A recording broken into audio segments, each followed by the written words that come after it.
Source Material Comics podcast. Heading on down the Marvel road, that's Mark Radulich. Mark Radulich, Avengers, Defenders, Tarot. I'll just go ahead and spoil it. I've never heard of this book. Didn't even know it existed. Neither did I. It's what issues 1 through 4, Tarot by Alan Davis. Alan Davis. Now that's the name I recognize. So you're at the store. Mm-hmm. You're just picking up stuff that looks good. I mean, the cover of this is pretty awesome. So yeah, I know a lot of assholes, but I also know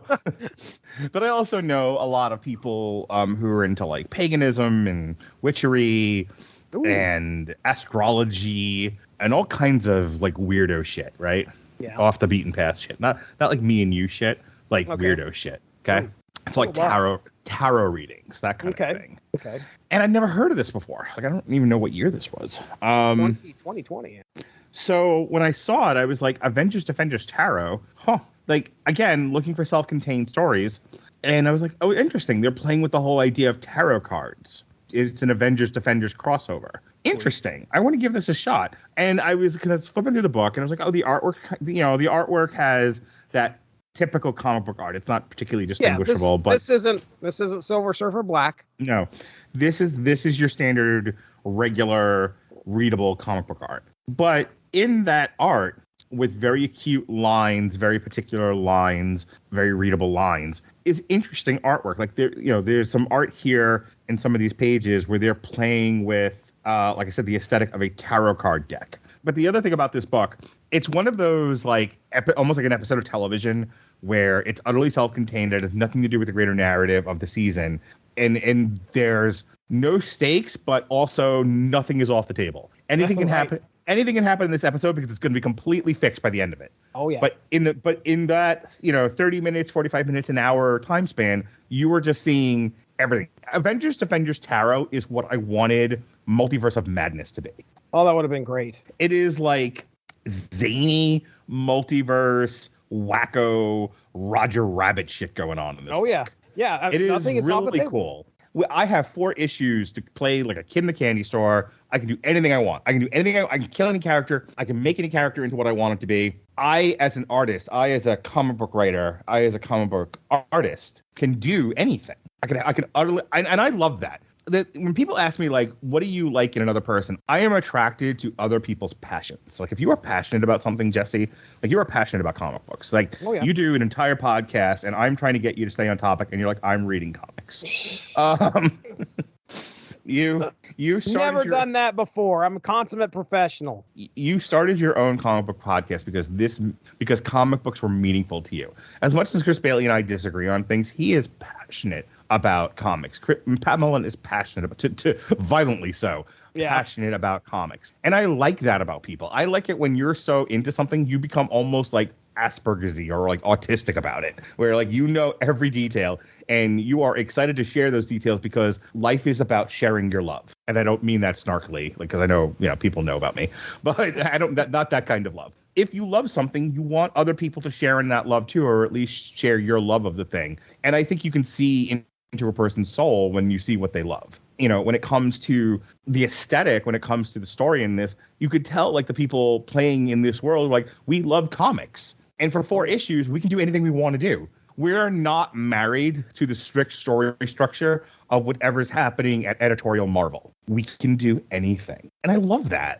I love that I could get lost in this 4-issue. I have it as a trade, but this trade of Avengers, Defenders, Tarot. I could just get lost in that story. And when it was over, I can move on. But for that little bit, for those 4 issues, I was in this magical place where nothing mattered and everything was awesome. That's not to say it's like the world's greatest story, but I do love the fact that you could tell there was passion in the story writing, in the creation of this book. Absolutely. This is very much an Alan Davis book. Alan Davis, if you read any of Excalibur from back in the late 80s and early 90s, you know Alan Davis. He was also involved in the X books in the late 90s and early 2000s. So, oh my God, no wonder this was so good. I loved Excalibur. Right, dude? That was such a zany book.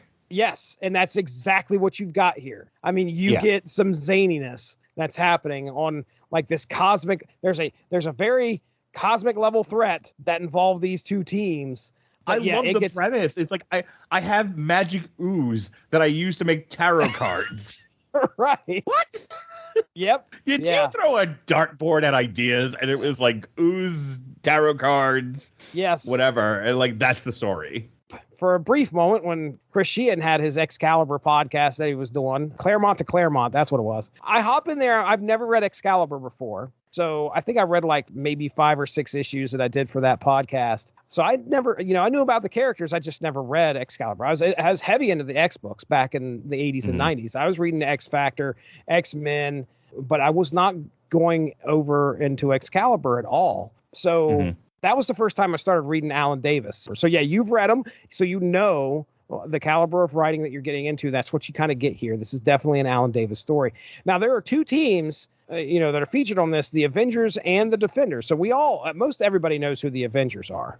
The Defenders are not your Netflix Defenders, folks. We're just going to go ahead and say, I don't think there's a single one of the Defenders in this book that were on that show. Nope. So just remember that. But let me go ahead and give props to the creative team here. Again, writing by Alan Davis, art by Paul Renaud, and then colors by Paul Mounts, lettered by VC's Clayton Coles, again, coming back at us. So, yeah, let me talk about our teams here. Our teams are the Defenders. Now, did you ever read any Defenders comics at all? Yeah, I did. Not a lot, but because I was a Hulk fan and Hulk was on the Defenders, I was at least somewhat familiar with the Defenders. Okay. And I read more modern solo Doctor Strange stuff. I actually have a trade where it focuses more on him being a surgeon than it does anything else, which I thought was a fun book. Yeah, I've already read it, so I didn't want to pitch it to you for us to cover. What Doctor Strange I've read that wasn't like some modern self-contained stuff, I read Doctor Strange in the Defenders. Okay. Since he was the team leader. Yeah. Yeah, so our team here, our current roster of Defenders are Namor, the Submariner, Doctor Strange, Silver Surfer, Valkyrie, and the Hulk. So that's a pretty powerful team when you take a look at that. Valkyrie is like a new addition. Everybody else I've seen before. Yeah. Surfer, Strange, Namor, and the Hulk, who was also an Avenger. Yes, that's right. So yeah, speaking of the Avengers, their team consists of Scarlet Witch, Captain America, Vision, Thor, and Iron Man. And I think we know, anybody out there could tell you the cinematic history of these and a lot about the Marvel comic book history of that team. The Defenders are more, not a whole lot of people are aware of that team. Actually, I think they're referred to as the non-team. But yeah.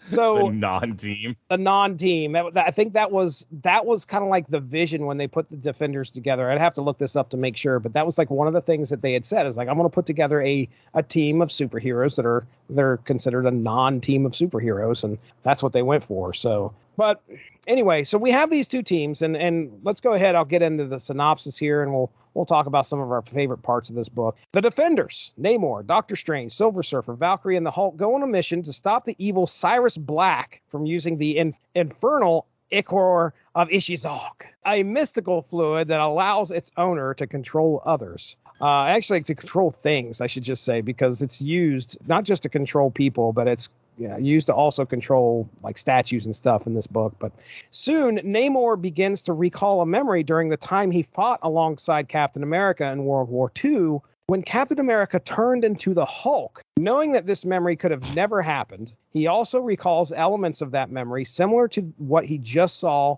with the infernal ichor of Ishizok. Stopping Cyrus, the team finds out that more of the ichor is at Avengers Mansion.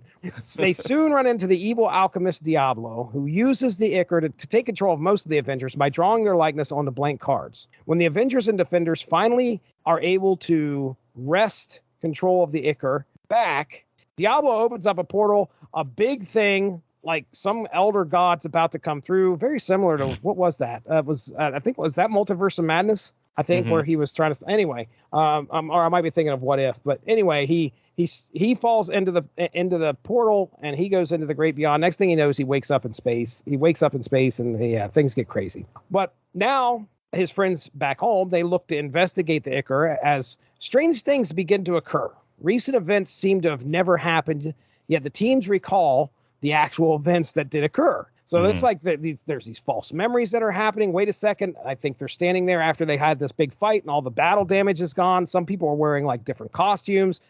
some craziness is happening. They also aim to find Doctor Strange. He obviously fell through the portal. They need to get him back. And Iron Man uses a device to open up the rift that Doctor Strange fell into. But as soon as he does that, reality begins to fracture. The teams are able to find Diablo, who swears he's not behind what is going on now. And when he tosses the cards in the air, Valkyrie slices them with her sword, which remakes reality once again. And then this is where we have our new Avengers. I just want to read them here. We've got Doc Surf. So it's crazy. She slices these cards and they like reattach to different parts. So you got one card, the top of one card matching up with the bottom of another card. And when they match together, we get an amalgam of these two superheroes. So you got Doc Surf, who is the rider of the astral planes. He is a combination of Silver Surfer and Doctor Strange. Major Gamma, protector of the people, which is Captain America. And I assume Hulk-like something happened there, because there's also the Hulkoid, which is essentially the Hulk, but he's a senseless brute, they say. Then you have Scarlet Strange, Sorceress Supreme. So that's Doctor Strange and Scarlet Witch together. Sturmmeister, God of Thunder. Reaper, Spectre of Death, which is clearly the Vision, and something else. I don't know. Imperious Hex, Wizard of Atlantis. So clearly that's Scarlet Witch and Namor sliced together. Then you have, she looks like Valkyrie, and it says the first sword of Asgard. So it's Valkyrie and somebody else is put together. But anyway, you have a whole remade Avengers. Your Gadget, which is Iron Man and somebody else. And now they have to continually fight as these people. That's like the second half of this book is them, the new Avengers fighting everybody. Things get really crazy as the teams begin to fight a bunch of cartoon characters called the Unbelievables. And then after that, in comes the multiverse. Spider-Ham's involved. They're all coming at these Avengers as reality has apparently been fracturing, and they are at the center of what is a massive cosmic event that's happening right now. Finally, they discover that the main culprits behind all of this insanity are a pair of children. And I'll read to you the words of Doc Surf. The images of our other selves were drawn on Diablo's tarot with the infernal ichor of Ishizal, an occult ink of such infinite power that any manipulation of the tarot or anything in close proximity would become reality. What seemed the insane scheme of an evil manipulator was in fact random happenstance, the clutter of a toy box, organized by the imagination of children. Diabolical evil hides behind purest innocence. Looking for and finding the children who are creating this chaos, the nameless one appears. It's two-headed beast, got wings, it's crazy. Gadget talks to the children for the cards, to swap the cards for some holographic iPad, and then he reassembles the cards correctly. And almost immediately, the heroes find themselves back on the lawn of Avengers Mansion, struggling to recall what happened. Essentially, Diablo makes some cards, Valkyrie slices them up, reality fractures, Avengers fight cartoons, then the cards are put back together, everything is like it was. 4 issues for some craziness to happen here. So the villain has a very simple idea. I'm going to take magic gook, and I'm going to make tarot cards, and I'm going to control the Avengers, and then I win. He very quickly, loses control over the situation and breaks the multiverse. Oh, yeah. That's kind of funny. Oh, yeah. It's funny that the authors were like, this whole thing was by a child, because this almost feels like this was written by a child. Earlier, you were talking about how this is definitely where you could see that somebody is using this they're playing in the Marvel universe. Well, that's what these kids were doing. It's exactly what these kids were doing. Whether they knew it or not, they didn't know, but they were, that's definitely what's going on here. It's 2 people playing in the Marvel universe. Craziness happens. Yeah. So I love like I said, I love the imagination, because there's not much story to it after the first issue. It's just a lot of, and then this happened, and this happened, and these people showed up, and then it's like a giant fight. I remember as a kid, I had 1 or 2 toys from every toy line. yeah, I think we talked about this when we talked about like He-Man versus Thundercats and some of the other crossovers that we've done. We talked about like mixing toys, like could He-Man fight G.I. Joe and Transformers? And yes, or I didn't have toys to play with. Right. I wasn't one of the Richie Rich kids who had an entire set of Transformers. I had a Transformer and some G.I. Joes and a few He-Men. Yeah, they fought each other. And that kind of is how this book comes across, like a kid just playing with his toys. And then He-Man punched Cobra Commander. It's so much fun. And I think the other like thing about it is that they're having fun with not just the characters fighting each other, but interacting with each other. Like there was a lot of humor in the dialogue of this book without it being like a parody. And I love the idea of like almost like Sid, from Toy Story, mixing, putting a head on this thing and arms on that one, and ripping off the arms and legs of that toy and replacing it with a Erector set stuff. Like this was very clearly someone having fun with, what if we put all of these different characters in a blender and shot out different ones? What would they look like? How would they act? Yeah. Like Dr. Surfer, or whatever the hell he is, Dr. Surf. That's so great. Like it's just like this hippie doctor, magician on a surfboard, on a flying surfboard. Yep. That was a lot of fun. The Hulk as Captain America. That's a lot of fun here. I also like how when it concludes, because it starts off with like, a flashback to a mission in Germany, and then Namor's like, I'm having these, we're present day again. And Namor's like, I'm having these weird flashbacks to an event that I don't think I was actually at, or that I don't remember. Why am I having memories of an event that I don't remember? Right. And then, that resolves at the end of the book. And I just thought that was a really cool thing. Again, it's a slight book. There's not a lot to it, but I think if you're in for if you're into some pulpy entertainment, who better than Avengers Defenders Tarot? The whole event that happens at the beginning where Captain America turns into the Hulk. Mm-hmm. If you casually know the Marvel universe and somewhat of the timeline, you know that the Hulk's not showing up in World War II Germany. That's not happening. So it's like, well, and nor is Captain America turning into the Hulk. That's the other thing. Right. You're sitting there it's neat to see as you're reading this, all of a sudden that happens. You're like, whoa, what is happening? What events occurred here? That can't be right. And of course that's a great way of putting you in the mindset with Namor, who's trying to be like, okay, this never happened. Why am I remembering it like this? I will say that, the open of this book, it's a great like foreshadowing. It's just a small panel. Mm-hmm. At the top, but there are some dead soldiers that are littering the battlefield there, or you see a bunch of cards just laying on the ground, like there are soldiers playing mm-hmm. cards, and now that's a nice little way of foreshadowing what's about to happen, what you're about to get into. Diablo, like first thing he does, he gets control of the Avengers and the Defenders, and he sends Silver Surfer out for coffee. That was hilarious. Like he's like, that's fantastic. And Spider-Man's like, wow, he's hanging out on the outside and he sees Silver Surfer take off. He's like, what is he doing? Going Mach 2? And he goes Mach 2 to go get Diablo coffee. Fantastic. Mm-hmm. And then it gets back and it's cold. Yeah, he's like, you poison this. Boy, that's something. Yeah, it was like who wrote this? The guy that wrote The Office? Why are we doing it this way?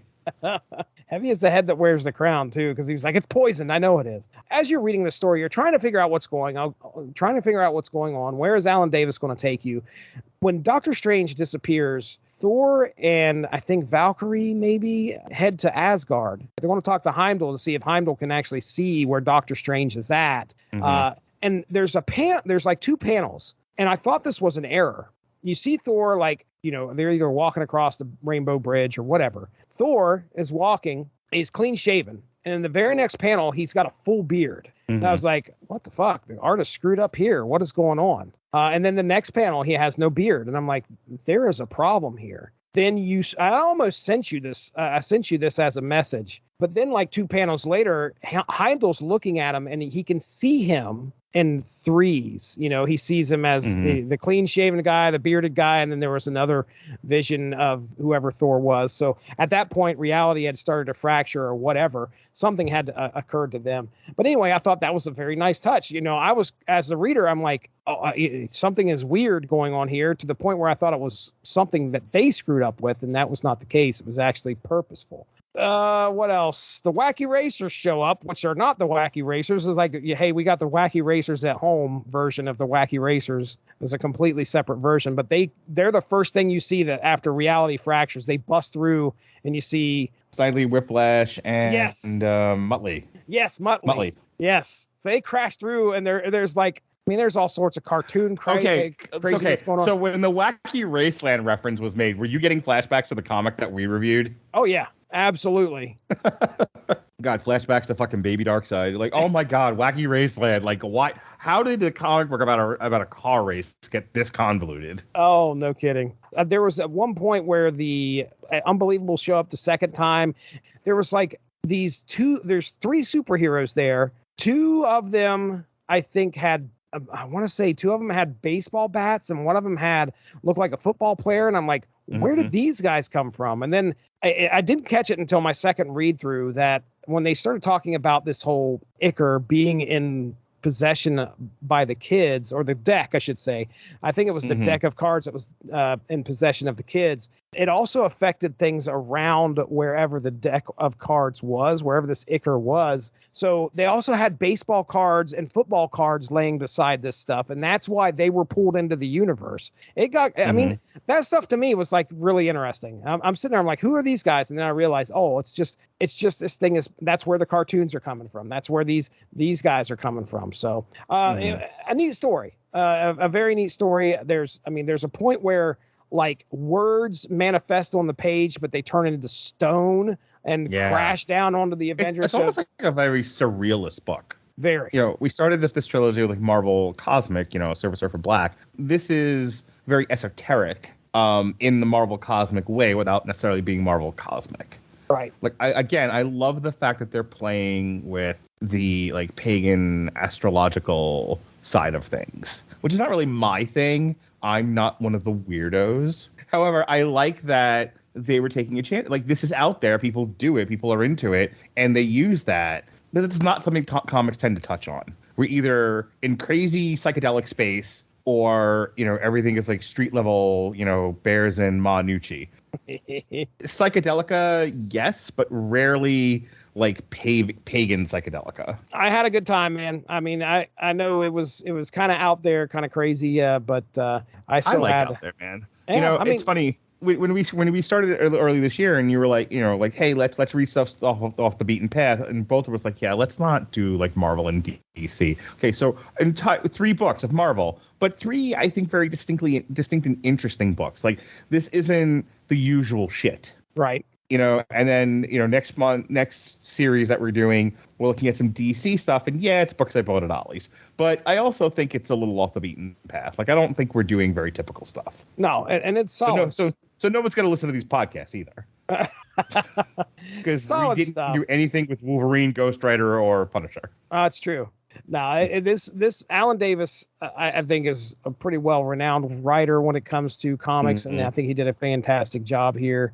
Definitely, when I started reading this, I was like, this has got a feel to it. And then I looked to see who did it, and I was like, oh, this is Alan Davis. This makes complete sense as to why it feels like this now. So, yeah. Well, when you referenced Excalibur, I could see like covers in my head. He definitely rode that line between dramatic and comedic. Very much so. All right, very good. All right, well, this concludes the trilogy, ladies and gentlemen. This is it. We got another trilogy coming around the corner, though. All right, yeah, the next trilogy is Supergirl Power by Jeff Loeb, Luther by Brian Azzarello. We did the Joker book, now we're doing the Luther book. And then Batman Rules of Engagement by Andy Digglewiggle. W2mnet.com is a landing page for all of our great podcasts here. Each page has the link to the player for the audio, the Spreaker show, and the link and the player for the YouTube video. Our YouTube channel is W2M Network. We have a Twitch, W2M Network. If you're just listening to traditional audio, please subscribe to the Rattledge in Broadcasting Network on Spotify or Apple Podcasts or wherever you find podcasts. Do not look for W2M. We won't be here. Only subscribe to Rattledge in Broadcasting Network. And if you really want to, subscribe to Source Material also. Yeah, might as well do it. You're here now. You're here now. Yeah. There's no sense in not hitting the subscribe button. But yes, definitely check out my podcast with the stunning and brave movie reviews and television reviews. Hey, Jesse comes on and does television reviews with me.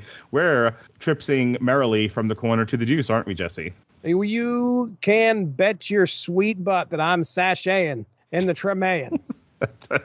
Yep. All right. Well, hey, yeah, check out the Source Material Comics podcast. You're listening to the feed right now. Just go ahead and hit subscribe. We got all sorts of fun stuff in the archive. Mark Radulich and I have talked all sorts of comic books. You can listen to us talk about them here. You can hear me talk about the 90s centric podcast called Unspoken Issues. Do all sorts of fun stuff on there too. But yeah, I'm ready to go to bed. That's Mark Radulich. I'm Jesse Starcher. We'll be talking to you soon. Have a good one. Bye-bye. Thanks for joining us. All of this would not be possible without W2Mnet.com, so make sure to seek them out for more podcasts. If you enjoyed what you heard today, please feel free to share, and we look forward to entertaining you again soon.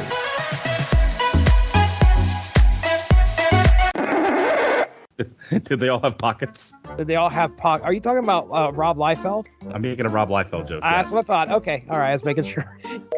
I scroll up like this. Something, or who blew up the toilet? You know, I can read comics without discussing them with you. But if I don't start scheduling some of these with Jesse, I'm never going to read any of the books that I read, that I bought. Right. Yeah, they sit on my shelf fucking like Funko Pops. Namor. Hello, Namor. Infernal. A mystical fluid. All your fluids are mystical, isn't it, Mark? Oh, I have so many fucking fluids. Take a wiggle. Are you going to get these down to the appropriate 22 minutes? Oh, you know it. Girls like a 22-minute podcast. It fits just right in their mouth. You know, with great gag reflexes. Oh, they love the gag reel. Sexual innuendo. I love it. Utane. Adidade. Hoochie coochie mama. We're the guardians of the flame. Fio. There's He's no like, way. and then he like conjures a fireball and like throws it at his son.